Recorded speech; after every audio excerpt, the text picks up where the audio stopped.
জামালপুরে যৌতুকের দাবি করা ৬ লক্ষ টাকা না পেয়ে স্ত্রীর অন্তরঙ্গ ছবি ফেসবুকে পোস্ট। সইতে না পেরে স্ত্রীর আত্মহত্যার অভিযোগ উঠেছে। যৌতুকের দাবি করা টাকা না পেয়ে সামাজিক যোগাযোগ মাধ্যমে স্ত্রীর অন্তরঙ্গ ছবি ছড়িয়ে দেওয়া এবং মুঠোফোনে তালাকের অপমান সহ্য করতে না পেরে আশামণি নামে এক এসএসসি পরীক্ষার্থীর আত্মহত্যার অভিযোগ উঠেছে। ছেলের কারণে তো মরছে, কথা ছেলের কারণে মরছে। বিশ্বাস বিয়ে হয়েছে দুজনের, তাহলে তুই বউ বিয়ে যেত গেছিল, বিয়ে করা বউ আর কোনোদিন পয়সা রে ওরা বিয়ে করা বউ, তোর ছেলে খারাপ না, ও তো ওর সাথে বিশ্বাসঘাতকতা করলো। ওর বিয়ে করা বউয়ের ওই খারাপ ছবিটা কিভাবে ফেসবুকে ছাড়লো, কথা কাড়াই বাবার তালাক দিবার আবার মিলামিছিল আবার নিবি। আর ওর বাপ মাও টাকা দিতে বাধ্য, ৬ লাখ টাকা ৬ লাখ টাকা শিখে রয়েছে। ওর নানির বাড়ি এটা নানি শিখে রয়েছে, আমি দিন তোর ৬ লাখ টাকা কইরা কথা হয়ে থাও কইরা খা সারা বলে ফোনে কইছে বুঝলি নাই তো তুমি যা নাকি শোনা করতে সব তোমার দিন কইরা খাও। ও নানিও বলে কইছে কথা এই ছবি যে ছাড়া দিছে সেরি এডে মেনে ভাবছে ছবি দেওয়া লাগছে, সবাই দেখলো আমার সম্মান হানি। তাহলে ছবি দিছে আমি মুখ মাসের কি দাম আস্তে আস্তে সবাই কবো যে ছবি এবে মনের ওই দিক দিয়ে শর্মে ছুটে মরছে। বৃহস্পতিবার গভীর রাতে জামালপুর সদর উপজেলার রানাগাছা ইউনিয়নের ধুরি হামিদপুর মিয়াবাড়ি এলাকায় এ মর্মান্তিক ঘটনাটি ঘটে।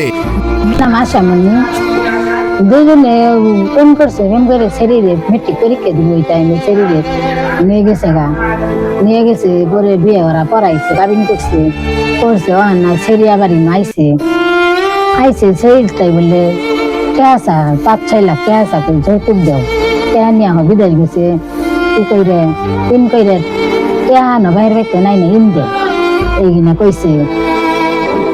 কইছে নাই ছেড়ি বাইতাইছে বাইতাই বাপ মায়েরে কইছে বাপ মায়ে কইছে যে ছেলে না হোক আয় হলে দিয়ে মিলে আমরা টাকা পয়সা যা দিয়ে আমরা দিন বাইক নিয়ে গেছেন আমরা টাকা পয়সা কাটতে দিন এইগুলা কইছে কই হলে কাল দুবার সঙ্গে ছেড়ার সঙ্গে কথা কাটাকাটি হয়েছে কিনে এলা কথা কাটাকাটি করছে দুজনেই করলে ছেড়াই বলে ছেড়িরে তালাক দিচ্ছে তিনবার বলে কইছে তালাক দিছে কই হাই রে তখন আবার যে মোবাইলের মধ্যে খারাপ ছবি ছাড়ছে ছেলে ছাড়ছে জীবনে তোর বিয়ে বাবা দিন না এই কথা খারাপ ছবি ছাড়ছে। এই ছবি আর মোবাইল আইছে মামির মোবাইল আইছে আর ওই যে তার মোবাইল আইছে এইগুলা দেখে দিন ভরা বলে কান্দিছে আমরা সবাই বুঝাইছি আজকে জামু আর গার্জেনের রঞ্জন যায় কম দিই কি সমস্ত ঘটনা করলে আমার সব ছাইরে হারছে আমি আর কি করে কি করি যায় কি করি এই কথা কইলো কই আই তো হতিল সকালে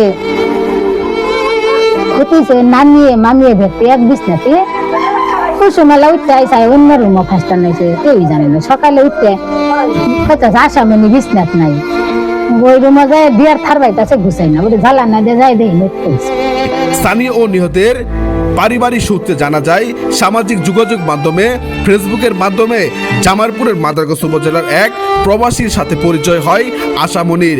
পরবর্তীতে ছেলে প্রবাসে থাকা অবস্থায় মুঠোফোনের মাধ্যমে তাদের বিয়ে সম্পন্ন হয়।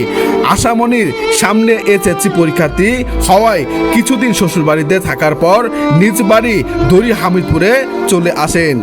পরিবারের অভিযোগ প্রবাসে থাকা স্বামী বেশ কিছুদিন ধরে আশামণির নিকটও ৬ লক্ষ টাকা যৌতুক দাবি করে আসছিলেন।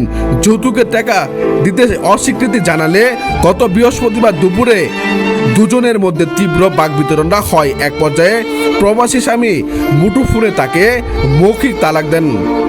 শুধু তাই নয়, আশামণি যেন পরবর্তীতে অন্য কোথাও বিয়ে করতে না পারেন সে উদ্দেশ্যে পূর্বের সংগৃহীত কিছু অন্তরঙ্গ মুহূর্তের ছবি ফেসবুকে পোস্ট করেন। ছবিগুলো সামাজিক যোগাযোগ মাধ্যমে ছড়িয়ে পড়লে আশামণি ও তার পরিবার মানসিকভাবে ভেঙে পড়েন। চরম মানসিক নির্যাতন ও সামাজিক অপমান সহ্য করতে না পেরে বৃহস্পতিবার গভীর রাতে নিজ ঘরে গলায় ওড়না পেঁচিয়ে আত্মহত্যা করেন আশামণি। খবর পেয়ে জামালপুর সদর থানা পুলিশ ঘটনাস্থলে পৌঁছে মরদেহ উদ্ধার করেন।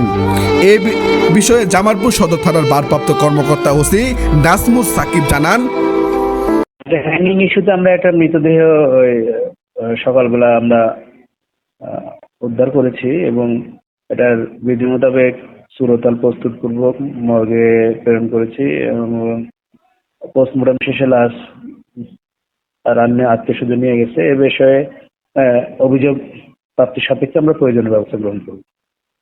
খবর পেয়ে পুলিশ ঘটনাস্থল থেকে লাশ উদ্ধার করে ময়নাতদন্তের জন্য মর্গে পাঠায়।